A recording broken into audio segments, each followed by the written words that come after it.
तो बेटा आज आते हैं अपने नए टॉपिक की तरफ, और हमारा जो नया टॉपिक है वो है क्वाड्रेटिक फार्मूला। Quadratic formula. तो बेटा हमने इससे पहले दो मेथड्स हमने डिस्कस कर लिया क्वाड्रेटिक इक्वेशंस को सॉल्व करने के लिए। पहला मेथड हमारा था फैक्टराइजेशन मेथड और दूसरा मेथड हमारा था कंप्लीटिंग स्क्वायर मेथड। तो तीसरा मेथड हमारा कौन सा है? क्वाड्रेटिक फार्मूला मेथड है। तो फैक्टराइजेशन मेथड में आपको पता है कमी पेश आया, जिसकी वजह से हमें आने पड़ा कंप्लीटिंग स्क्वायर मेथड की तरफ। अब बेटा क्वाड्रेटिक फार्मूले की तरफ आने की वजह क्या है? तो याद रख ले बेटा, हर इक्वेशन का अपना एक जर्नल सॉल्यूशन होता है।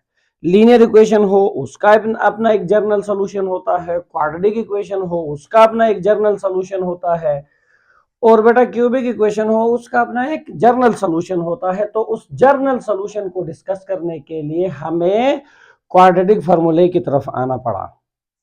जैसे बेटा याद रख ले, आप लोगों ने अपने छोटे क्लासों में ये बात पढ़ ली है कि ये आपके पास लीनियर इक्वेशन है इन वन वेरिएबल एक्स, और यहाँ पे आपके पास ए और बी रियल नंबर्स है and the value of a is not equal to 0। क्योंकि ए 0 हुआ तो ये लीनियरिटी वाला कंसेप्ट खत्म हो जाएगा, ये सिंपल कांस्टेंट नंबर में तब्दील हो जाएगा।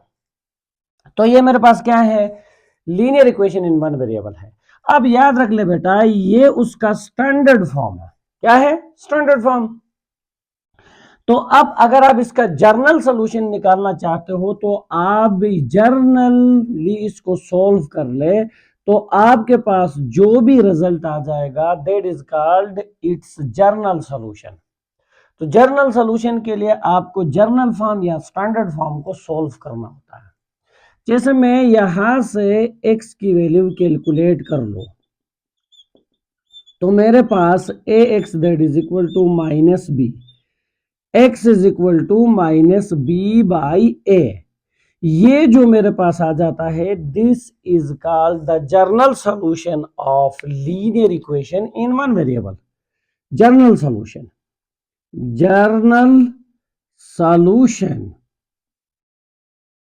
Of linear equation in one variable.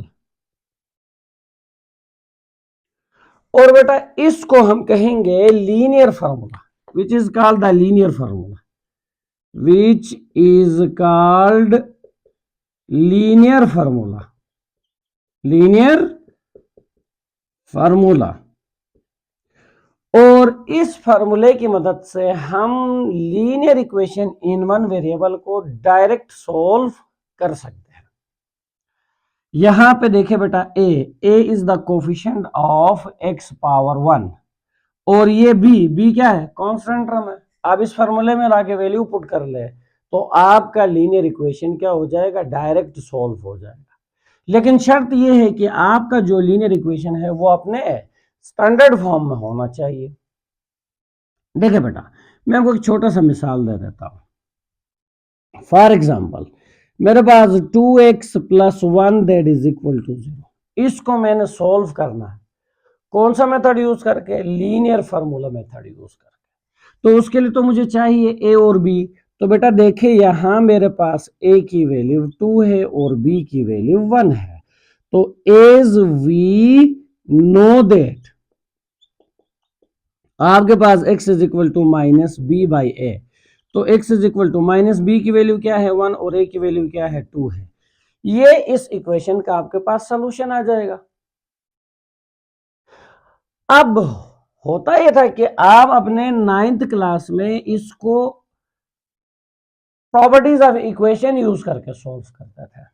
Properties of equation use करके आप ये करते थे कि ये +1 है, उधर ले जाके -1, 2 मल्टीप्लाई हो रहा है, उधर जाके डिवाइड। तो जरा गौर कर ले बेटा, फार्मूला मेथड और इस मेथड से आपका आंसर क्या आ रहा है? इससे इसको हमने सॉल्व कर लिया by using properties of equation, और इसको हमने सॉल्व कर लिया by using linear formula. Value दोनों की क्या आ रही है? सेम आ रही है।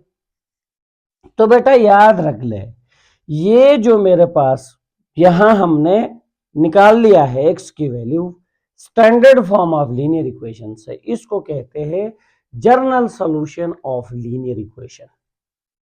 इसी तरफ बेटा क्वाड्रेटिक इक्वेशन का भी अपना एक जर्नल सॉल्यूशन है, और वो जर्नल सॉल्यूशन कहां से आएगा, जब हम उसके स्टैंडर्ड फॉर्म को, जर्नल फॉर्म को सॉल्व कर लेंगे। और स्टैंडर्ड फॉर्म या जर्नल फॉर्म को सॉल्व करने के बाद जो भी हमें मिल जाता है, that is called the quadratic formula. तो दिस वाज द लॉजिक कि हम क्वाड्रेटिक फार्मूले की तरफ आ गए। तो बेटा आई होप सो कि यहां तक आप लोगों का कंसेप्ट क्लियर हुआ होगा कि भाई क्वाड्रेटिक फार्मूले की तरफ आने की जरूरत क्यों पेश आई। तो अब मैं आप लोगों को लेके आ जाता हूं journal solution of quadratic equation की तरफ, और देखते हैं वहां से हमें रिजल्ट क्या मिल जाता है। और ये बात हमेशा अपने जहन में बिठाएं मेरे बच्चे कि आपको अगर किसी भी इक्वेशन का जर्नल सॉल्यूशन चाहिए तो हमेशा उसके स्टैंडर्ड फॉर्म को सॉल्व कर लो, हमेशा उसके स्टैंडर्ड फॉर्म को सॉल्व कर लो। तो देखे बेटा, is the standard form of the standard form of quadratic equation in one variable say x, variable का नाम मैंने क्या रखा, x, is given by ax square plus bx plus c is equal to 0, where a, b, c all are real numbers and a is not equal to 0। ये journal या इसको standard form of quadratic equation का नाम दिया जाता है। अब बेटा हम क्या कर लेते हैं, हम इसको सॉल्व कर लेते हैं, नतीजे में जो भी रिजल्ट हमारे पास आ जाएगा that is called the quadratic formula. तो देखे बेटा, अब मैं इसके सॉल्यूशन की तरफ आ रहा हूं। तो सॉल्यूशन के लिए मैं कौन सा मेथड यूज कर लूंगा, कंप्लीटिंग स्क्वायर मेथड में यूज कर लूंगा। अब बेटा देखें, कंप्लीटिंग स्क्वायर मेथड का पहला स्टेप क्या था। कंप्लीटिंग स्क्वायर मेथड का पहला स्टेप आपके पास ये था कि आपका जो भी कांस्टेंट टर्म है, जो भी कांस्टेंट टर्म है वो हमेशा कहाँ होना चाहिए, राइट साइड पे होना चाहिए। तो देखे बेटा, मेरे पास यहाँ पे कांस्टेंट टर्म c है, तो ये प्लस c उस साइड पे जाके क्या बन जाएगा, माइनस c बन जाएगा। उसके बाद बेटा आपको दूसरा स्टेप हमने ये बताया था कि एक्स स्क्वायर का कोफिशिएंट 1 होना चाहिए। अगर 1 है तो ठीक, नहीं है तो आप 1 बनाएंगे। और 1 बनाने का मैकेनिज्म क्या था, जो भी एक्स स्क्वायर का कोफिशिएंट है उससे दोनों साइडों को डिवाइड किया जाए। तो बेटा देखिए, डिवाइडिंग बोथ साइड्स बाई ए, हम ए से दोनों साइडों को क्या कर लेते हैं, डिवाइड कर लेते हैं। तो नतीजे में हमारे पास जो रिजल्ट आ जाता है that is A X square divided by A, और ये B X divided by A, और ये minus C divided by A. तो बेटा ये ए और ए क्या हो गए, कैंसिल हो गए। तो हमारे पास जो रिजल्ट आ जाता है that is X square plus B divided by A X, that is equal to minus C divided by A. तो अब आप गौर से देख सकते हो कि हमारे पास जो एक्स स्क्वायर का कोफिशिएंट है वो क्या बन चुका है, 1 बन चुका है। आ जाए बेटा कंप्लीटिंग स्क्वायर मेथड का जो नेक्स्ट स्टेप आप लोगों के पास था। नेक्स्ट स्टेप आप लोगों के पास क्या था बेटा, आपने x पावर 1 वेरिएबल जो आपके पास x पावर 1 है इसके कोफिशिएंट को उठाना है और इसको 1/2 से मल्टीप्लाई करके इक्वेशन के दोनों साइडों पे ऐड करना है उसका स्क्वायर लेके। तो बेटा देखिए एडिंग बोथ साइड्स। अब बताए x पावर 1 का कोफिशिएंट क्या है b/a, इसको मल्टीप्लाई करना है किससे 1/2 से। जो भी आपके पास रिजल्ट आता है उसका स्क्वायर लेना है। अब यहां पे कुछ कटता तो नहीं है, सिंपली मल्टीप्लाई कर लोगे। ये जो भी नंबर आपके पास आता है इसका स्क्वायर लेके दोनों साइडों पे आपने इसको ऐड करना है। तो बेटा मेरे पास क्या बन जाएगा x square plus b/ax plus b divided by 2a whole square that is equal to minus c/a plus b divided by 2a whole square. बेटा बात यहां तक आ जाती है तो अगला स्टेप क्या था, अगला स्टेप ये था कि आपने लेफ्ट साइड पे बनाना है क्या फार्मूला बनाना है। लेफ्ट साइड में आपने फार्मूला बनाना है और राइट साइड को आपने सिंप्लीफाई करना है। या तो a plus b whole square वाला फार्मूला बन जाएगा या तो a minus b whole square वाला फार्मूला बन जाएगा। यहां सारे टर्म आप देख रहे हो पॉजिटिव है तो a plus b whole square वाला फार्मूला पक्का पक्का यहां हमें नजर आ रहा है। तो बेटा a की जगह मेरे पास क्या है, a की जगह मेरे पास x है और b की जगह मेरे पास क्या है b डिवाइडेड बाई 2 है। तो अगर मैं अपने फार्मूले को क्लोज कर लूं तो a plus b whole square और बेटा यहां पे मेरे पास क्या आ जाएगा माइनस c/a प्लस b का स्क्वायर b स्क्वायर बन जाएगा और 2 का स्क्वायर 4 बन जाएगा और a का स्क्वायर a स्क्वायर बन जाएगा। मजीद हमारा राइट साइड सिंप्लीफाई हो रहा है तो बेटा मैं उसको फर्दर जब सिंप्लीफाई कर लेता हूं तो मेरे पास आएगा एलसीएम 4a स्क्वायर और 1a का एलसीएम। तो बेटा इसका कोफिशिएंट यहाँ 1 है तो 4 और 1 का एलसीएम तो 4 आएगा। अब देखिए यहाँ a पावर 1 है और यहाँ a पावर स्क्वायर है, सेम टर्म हो लेकिन पावर डिफरेंट हो तो एलसीएम का रूल है ग्रेटर पावर वाले को एलसीएम में शामिल कर दोगे। इस टर्म को उठा के मैं फर्स्ट के साथ मल्टीप्लाई कर लूं तो एक ए के साथ कैंसल, ऊपर से माइनस सी बचेगा नीचे से 4a बचेगा, मल्टीप्लाई करने से माइनस 4ac आएगा। दरमियान में प्लस, इसको इधर मल्टीप्लाई कर लूं तो पूरा कट जाएगा बेटा मेरे पास ये रह जाएगा b स्क्वायर। अब आपको पता है नेक्स्ट स्टेप आ जाता है होल स्क्वायर पावर को खत्म फिनिश करना है और इसको फिनिश करने के लिए हम क्या करते थे आपको पता है taking square root on both sides, taking square root on both sides, दोनों साइडों पे स्क्वायर रूट ले लेते हैं। तो मेरे बच्चे जब हम दोनों साइडों पे स्क्वायर रूट लेंगे तो सूरत हाल क्या होगा जरा गौर करना। इसमें साथ साथ में एक छोटा सा सिंप्लीफिकेशन भी कर रहा हूं। मैं पॉजिटिव टर्म को पहले लिख रहा हूं, नेगेटिव टर्म को बाद में लिख रहा हूं। वजह क्या है, खूबसूरत दिखाई देता है इस फॉर्म में। हमेशा हमारा एक जो है ट्रेंड रहा है कि हम पॉजिटिव टर्म को पहले नेगेटिव टर्म को बाद में लिखते हैं। आप ना लिखे आपकी मर्जी है, लेकिन बेटा मैंने अगेन आपको बताया थोड़ा सा खूबसूरती के लिए हम ये वाला काम कर लेते हैं। अब आपको पता है अगला स्टेप ये है कि स्क्वायर पावर स्क्वायर रूट के साथ क्या हो जाएगा कैंसिल हो जाएगा और जो ही कैंसिल हो जाएगा हमारा एक रस्म है कि हम क्या कर लेते हैं प्लस माइनस लगा लेते हैं बेटा इक्वेशन के लेफ्ट साइड पे या इक्वेशन के राइट साइड पे और मैंने आपको बताया था कि आपने हमेशा उस साइड पे लगाना है जिस साइड पे वेरिएबल ना हो।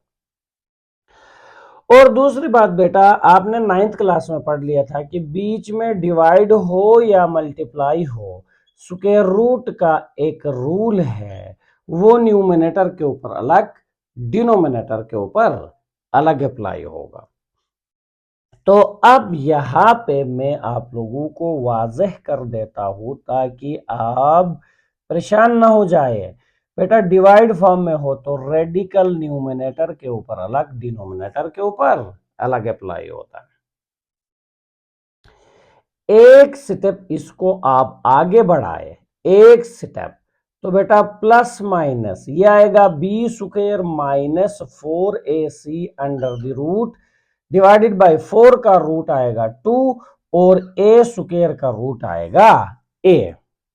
तो मेरे बच्चे यहां तक आप लोग सही तरीके से इसको नोट डाउन कर लें। अब देखें बेटा, यहां से आगे जब मैं एक स्टेप और आगे बढ़ जाऊं तो मेरे पास सूरत हाल क्या बन जाएंगे।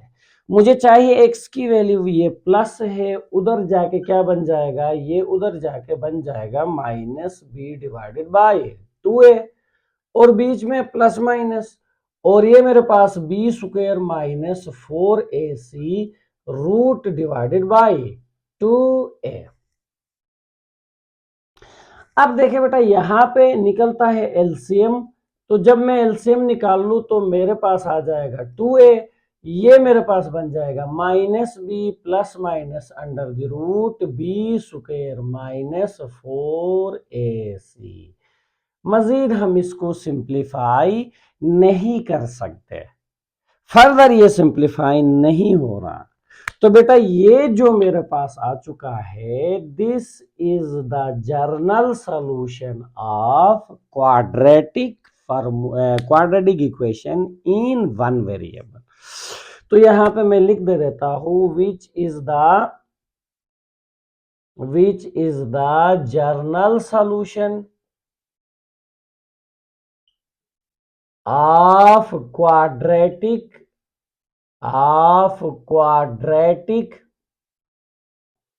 equation in one variable,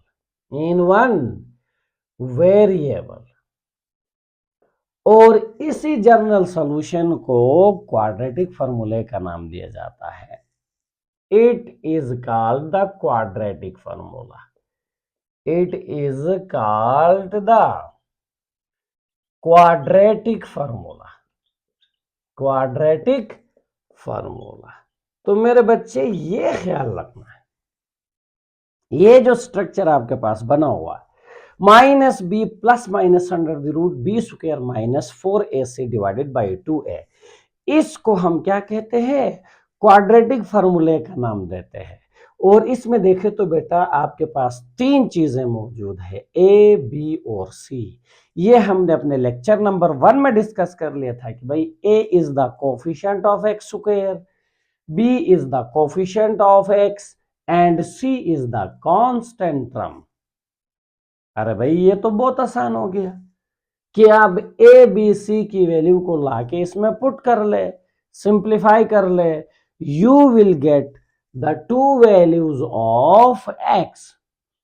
ये तो बहुत आसान तरीका हो गया। तो बेटा याद रख ले, क्वाड्रेटिक फार्मूला हमारे पास क्वाड्रेटिक इक्वेशंस को सॉल्व करने के लिए स्ट्रॉन्गेस्ट टेक्निक है। भला आपका क्वाड्रेटिक इक्वेशन फैक्टरेबल हो या फैक्टरेबल ना हो, बच्चे याद रख लो क्वाड्रेटिक फार्मूले की मदद से आप उसको आसानी के साथ सोल्व कर सकते हो। लेकिन एक बात हमेशा अपने जहन में बैठाए, जब भी आप क्वाड्रेटिक फार्मूला अप्लाई करना चाहते हो तो आपको ए बी सी की वैल्यू चाहिए, और ए बी सी की वैल्यू आपको तब मिल जाएंगे जब आपका क्वाड्रेटिक इक्वेशन अपने स्टैंडर्ड फॉर्म में होगा। तो बेटा यहां मैं एक छोटा सा नोट आप लोगों के लिए लिख रहा हूं, और वो छोटा सा नोट ये है कि बेटा जब भी क्वाड्रेटिक इक्वेशन को आप सॉल्व करना चाहते हो क्वाड्रेटिक फार्मूला लगा के, तो make sure your quadratic equation is in standard form. तो बेटा before solving quadratic equation by quadratic formula, make sure